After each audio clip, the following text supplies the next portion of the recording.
Gila sih, tapi menurut gue emang kayak, dan lu tau gak sih, kalau dulu itu kan orang tua kita ketika kita bekerja, gue nggak tahu ya, I don't know your parents gitu apa nggak. Kenapa lu mau ngomong apa? Enggak, gue mau cerita aja. Enggak duluan. Kayak gitu kan. Terus apa namanya, masalah kerjaan tuh kayak bokap gue, kamu bergabung di institusi apa? Terus gue kayak, institusi? Karena gapnya bokap nyokap gue sama gue tuh kan jauh sekali ya.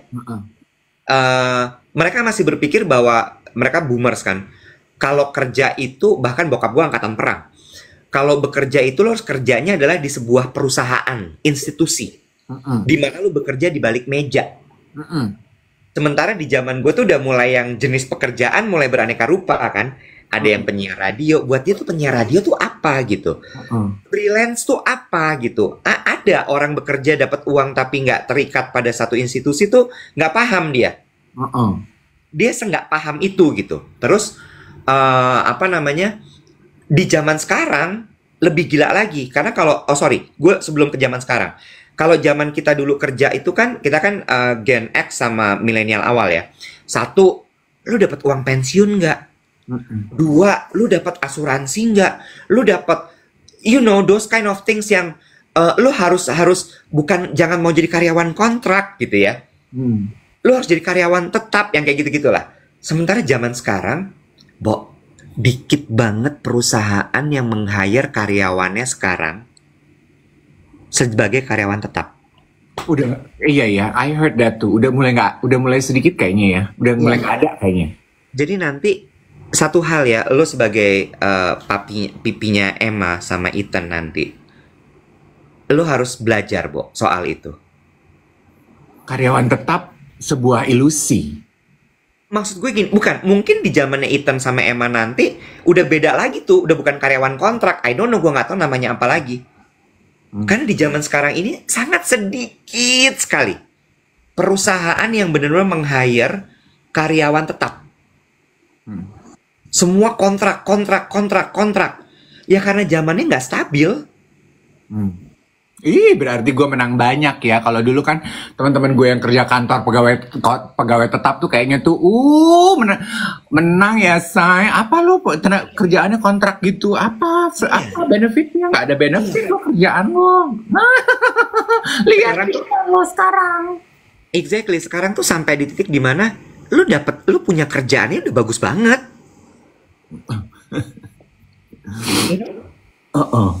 Iya, jadi emang it's a tough moment banget menurut gue. It's a whole new, I would like to see it this way. It's a whole new world with a whole new game. Forget the old rule, ya kan? Just set your mood and your expectation to explore this new world gitu. Lupakan aja gitu aturan-aturan lama yang lu pernah tahu gitu. Just go explore the world. Forget the rules.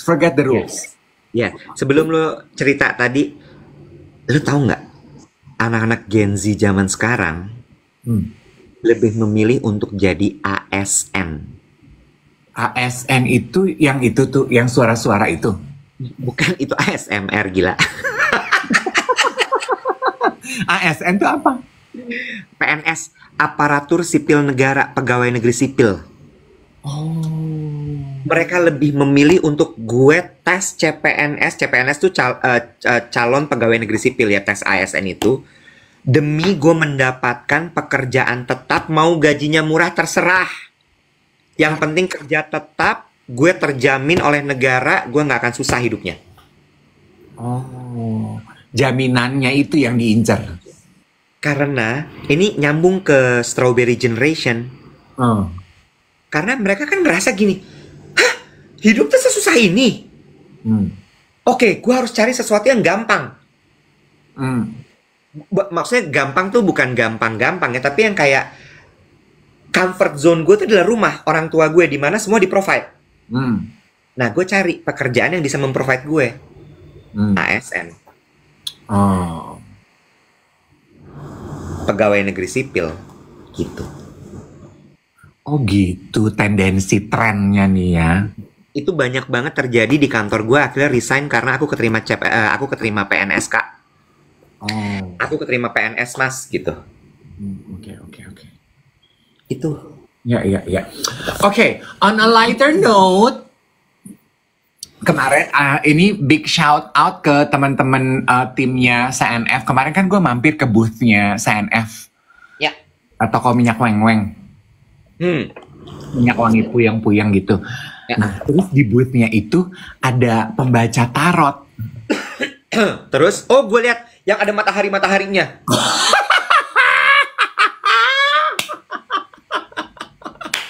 Magistus Miftah namanya. Namanya magis ya. Namanya Magistus Miftah gitu ya. Gue kan juga gini, ya ampun aku tuh ternyata gue udah pernah ketemu dia tapi nggak sempat ngobrol. Gue bilang, iya aku tuh sering lihat loh kamu di TikTok gitu. Iya sama kak, aku juga suka ngeliatin konten kakak di TikTok. Terus ya udah, dia seru loh Web. Oh ya? Itu juga yang ingin gue sampaikan adalah, lo tahu kan, tiap orang kan kita kalau ketemu orang itu punya vibe dan different energy, iya apa enggak? Ya. Kalau gue lagi on a bad day, mungkin energi gue judes gitu, gue nggak ramah gitu. Nah, tapi kalau Miftah ini tuh gue melihat bahwa di balik dandanan dia yang serba grandiosa, dia tuh nggak ada energi toksik sama sekali loh. Masa? Zero toxic energy. Oh ya? Dan dia tuh tipe yang nggak mencari validasi orang lain. Lo mau terima gue syukur, lo nggak suka sama gue nggak kenapa-napa. Oh ya? Dan menurut gue energi orang yang kayak begitu tuh yang paling asik, Bo. Terus kan gue gini, mau dong aku diramal. Terus dia gini, iya aku bukan peramal Kak Dev gitu. Aku tuh cuman bisa membagikan solusi tapi mediumnya dari kartu tarot. Jadi Kak Dev tanya aja misalnya ada problem apa, ntar kita tanya gitu. Nanti aku ceritain kartunya kayak tukang dongeng gitu. Gila, lucu loh. Lucu tuh maksudnya it's quite a funny experience, bukan kayak pengalaman yang kayaknya hokus pokus serem gitu, enggak. Oh ya. And cerita dia dari kartunya dia spot on. Oh ya? Gue hadir bersama temen gue, nggak usah kita sebut namanya. Selama ini ada di postingan lo. Aduh udah diem dong, makanya botak.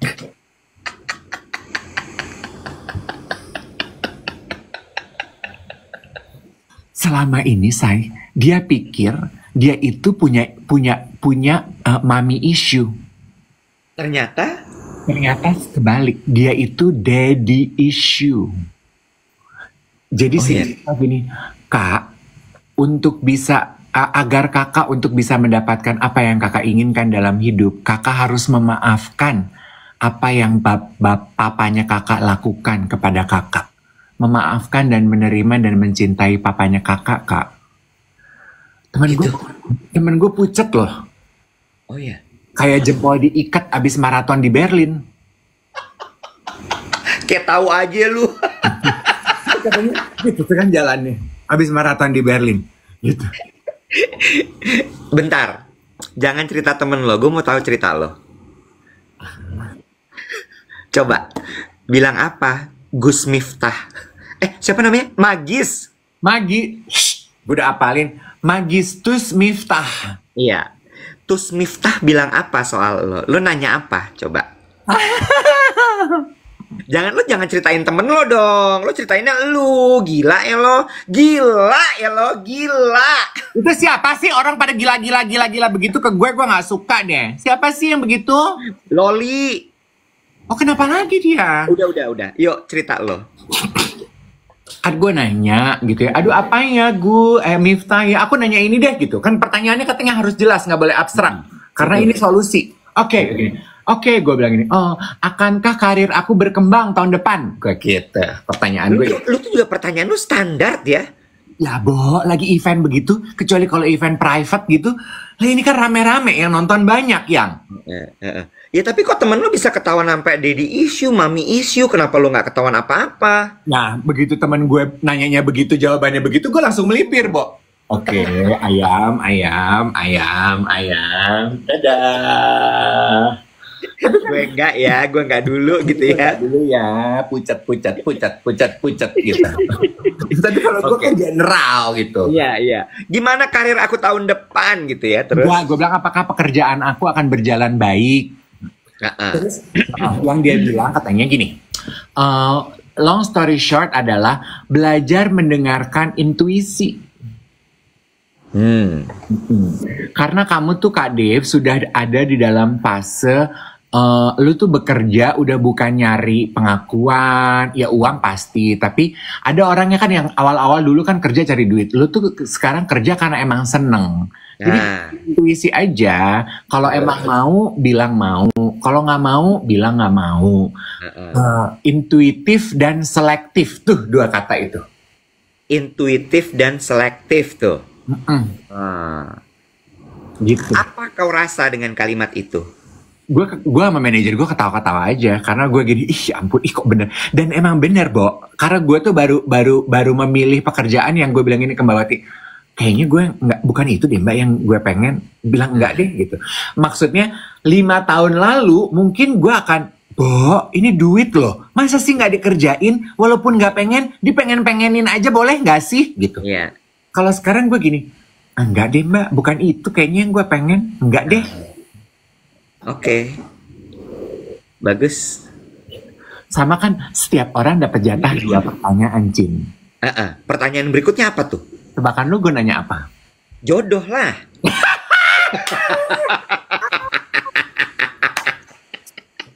Oh aja deh, Lu mah kayak open book buat gua. Lu baru mau tarik napas juga udah tahu gua mau ngapain. Apa dia kata? Katanya dia begini, keluar rumah mas, begaul. Gak akan ketemu kenalan kalau di rumah melulu. Tapi sebenarnya ya, itu tuh bukan literally lo di rumah lo, karena lo nggak selalu di rumah menurut gue. Tapi lo emang nggak bergaul, setuju gue sama dia.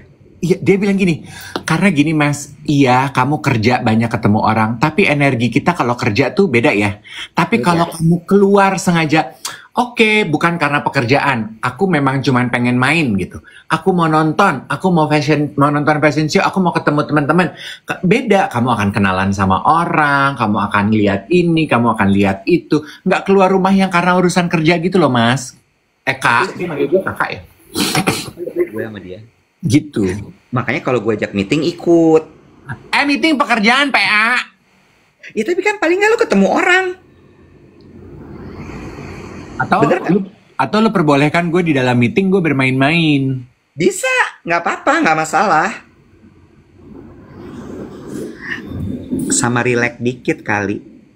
Iya, sama dia juga bilang gitu loh, Cin. Nah ini bisa teman-teman aplikasikan nih kalau teman-teman single nih, Cin.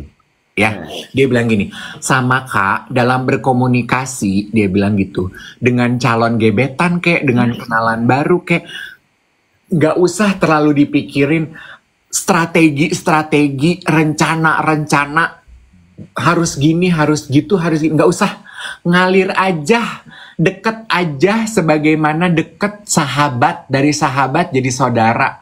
Jatuh cinta yang udah dari temen, terus rasa saudara itu paling awet, kata dia gitu. Apakah ini tanda bahwa jodoh terdekat saya adalah teman dekat yang akhirnya rasanya seperti saudara? Siapa, Bu? Nggak tahu. Jangan gue ya. Inajong.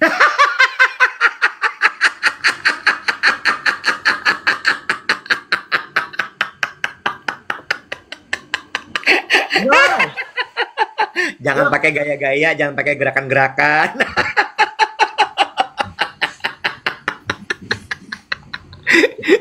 Iya, tapi menurut gue iya, berteman deh. Gampang ya nasehatin orang tuh gampang. Paling gampang nasehatin orang. Bener nggak? Benar. Paling enak nasehatin orang. Iya, emang. Iya kan gue lagi ngomong sama diri gue sendiri juga. Iya. Sama, kita tuh sama. Tuh diajak kopdar yuk kak yuk gitu. Oh iya benar. Oh iya bener apa?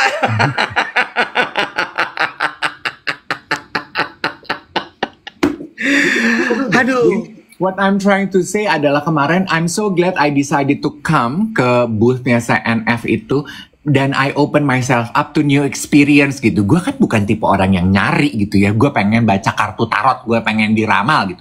Gue kan nggak gitu gitu. I do it for sama. Oh my god, gue mau cerita satu pengalaman lagi. Ya udah nggak jadi gue. Oke. Ayo lu dulu deh. Ya udah, ini gue cuman dikit kok. Lu suka nggak sih kalau misalnya lu lagi di mana gitu ya, terus lu ngelihat orang di depan lo lagi di meeting atau apa, terus lu gini, ini bukannya jodoh gue? Lu suka gitu nggak sih? Gimana? Jadi misalnya lu lagi ketemuan orang, lu lagi di perkumpulan apa, lu lagi meeting, lagi apa gitu, terus lu ngeliat gitu orang-orang itu. Ini sambil orang ngomong gitu ya, terus lu suka mikir gitu, ini kali ya jodoh gue, gitu. Yang ini bukan ya, gitu. Gue baru begitu loh kemarin. Oh iya? Di acara CNF itu? Bukan. Di mana? Gue lihat konten. Lagi rame itu. Tapi teman-teman nggak usah cerita, nggak usah bahas-bahas lagi ya, please. Iya. Nggak usah di tag orangnya. Kalau lagi kita omongin habis di siaran terus di tag kontennya diomongin. Kak diomongin sama Dev sama Kak Iwet. Ini. Nggak usah. Lu mah pada gitu semua. Cepu. Gue nggak mau deh. Tapi ini jengong. Jangan ya, don't. Oke? Makanya tadi gue bilang lagi banyak nih CEO cakep yang pada bermunculan di TikTok. Gue ngeliat, siapa nih? Anak muda, badannya bagus, putih, bening, cakep banget. Konten-kontennya di TikTok tuh yang gini. Point of view kalau bos ganteng aku masuk ke dalam ruangan. Ntar semua cewek-cewek. Konten itu, gue tahu. Cewek-cewek itu yang gitu. Cakep banget. Ternyata dia CEO-nya brand Kareso, betul. Dia salah satu The Good Man-nya Her World Indonesia. Terus gue lihat di Good Man Her World, gue gini, apakah ini pertanda ya gitu? Kok muncul terus? Nah itu gue kan lo nanya, lo pernah nggak ngelihat orang yang gini? Apakah ini? Jawabannya berarti pernah, baru terjadi kepada CEO Kareso. Gue ngeliat itu gue gini, apakah ini jodohku? Gitu. Terus gue tanya kan ke Bobo apa ke Yogi gitu, Yogi, cakep banget. Apakah ini jodoh? Iya. Terus kata Yogi gini, gila itu anak ke tante ini titik gitu. Hah, tapi siapa gitu? Teman nge-gym lu, temannya emak gue. Gue ini anjrit, gue kenal emak.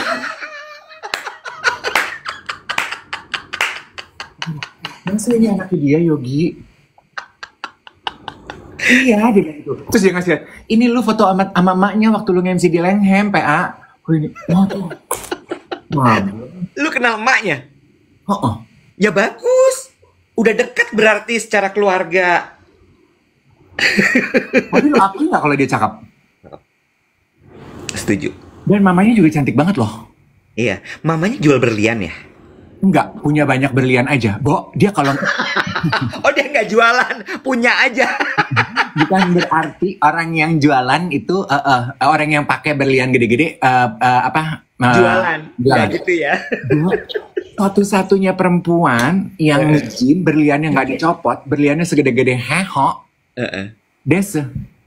Diana. Iya. Tapi gue pengen bilang sama si anak itu. Apa? Celananya jangan ketat-ketat, udah nggak model. Ih jangan, biarin aja yang.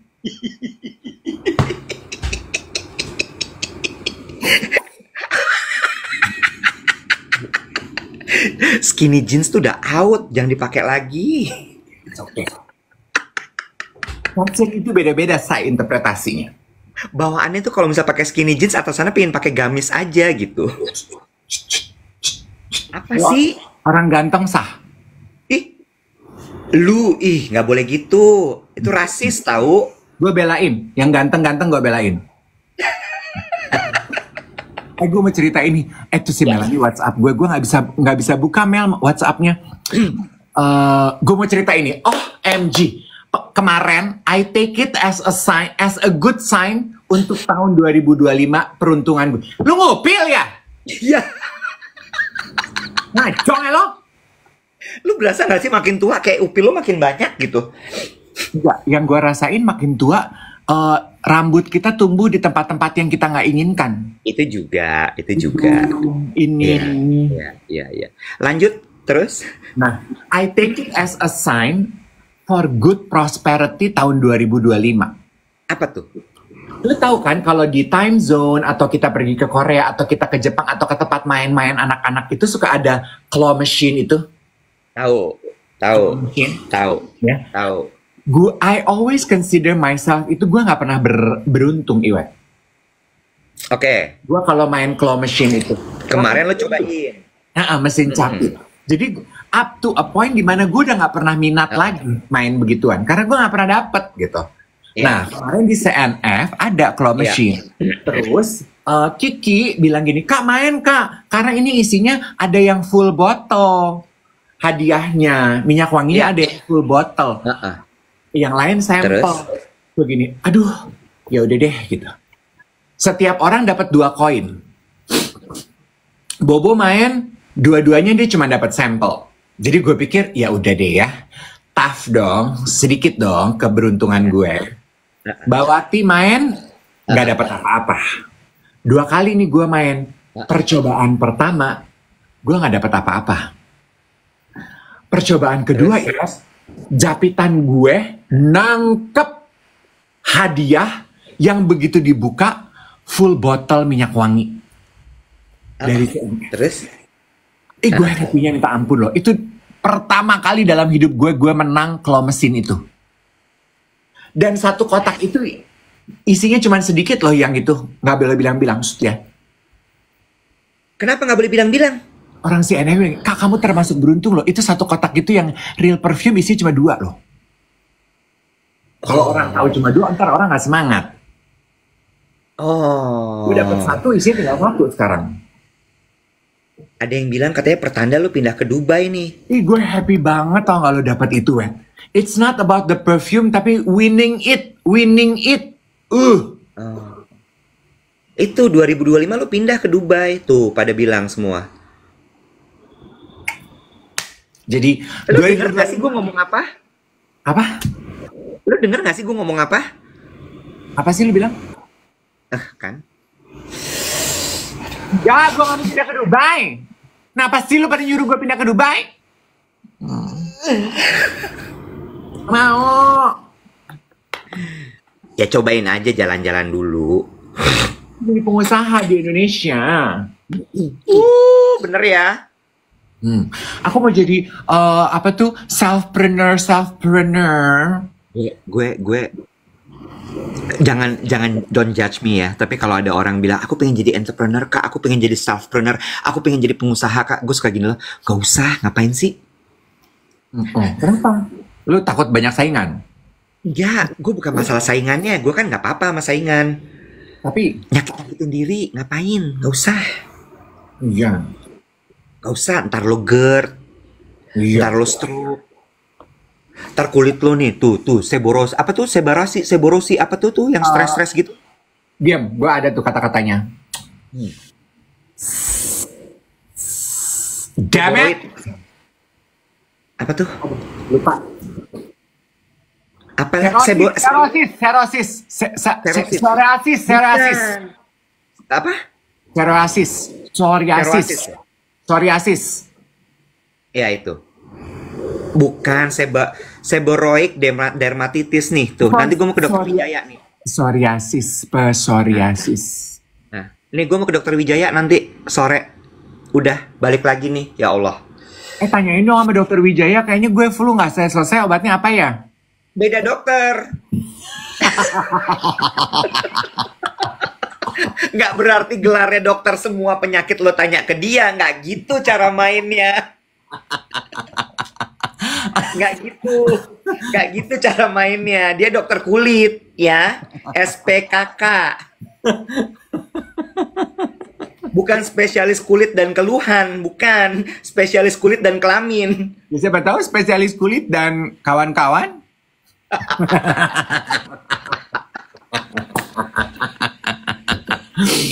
Oke, udah gue mau chatting sama Halodoc. Bosen gue ngobrol sama lo. Mendingan lo ngobrol sama gue daripada ngobrol sama Halodoc. Ngapain? Tuh Melanie WhatsApp gue tuh kayaknya berkenaan dengan tadi CEO-nya Karesol. Kenapa? Nggak tahu, Melanie kenal, mau kenalin kali. Oh, tanya Melanie, itu kok ML udah nggak siaran lagi? Kenapa? Bubar ya? Say, orang-orang itu sibuk. Orang di Jakarta, penyiar Jakarta yang pagi-pagi nggak punya kerjaan cuma Dave sama Iwet. Suka ada yang bilang gini, Kak siangan dikit dong jam 8 sampai jam 9, atau Kak panjangin dong jam 7 sampai jam 10, jam 7 sampai jam 9. Tenyom, lu pikir kagak ada kerjaan gitu? Gue mah enggak. Nih gue saking nggak punya kerjaannya gue mau chatting sama Halodoc. Ngisi waktu. Bener juga. Iya. Udahlah, mendingan gini deh, lu kan pada pinter-pinter yang nonton kita. Coba bantu Dave, jangan bikin aplikasi Halodoc, bikin aplikasi Halode. Nah, isinya adik-adik tuh, nyari kakak-kakak. Coba bikinin. Gak kuat gue ngasuh adik-adik. Masa? Kenapa? Nah itu besok kita bahas ya. Gue tuh gak bisa ngasuh adik. Bo, ngadepin adik-adik tuh, pasang muka gini aja. Aduh gue gak bisa, Tapi jangan lo dengerin, jangan lo resep. Udah, masuk sini, keluar sini, masuk sini, keluar sini, gitu aja. Besok kita bahas ya. Aduh gue gak bisa, Wet. Lo ajarin gue ya cara how to deal with adik-adik. Adik-adik tuh kayak awan. Di acknowledge, ntar dia akan pergi.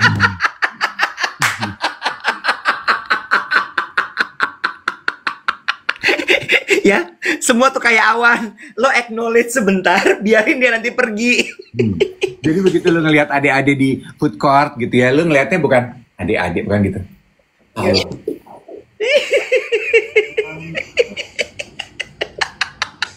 Awan. Iya. Dia akan hadir depan mata lo, habis itu lo tetap di situ, dia pergi. Udah gitu aja. Sama. Don't overthink it. Soalnya Iwet lebih pionir dalam mengasuh adik-adik.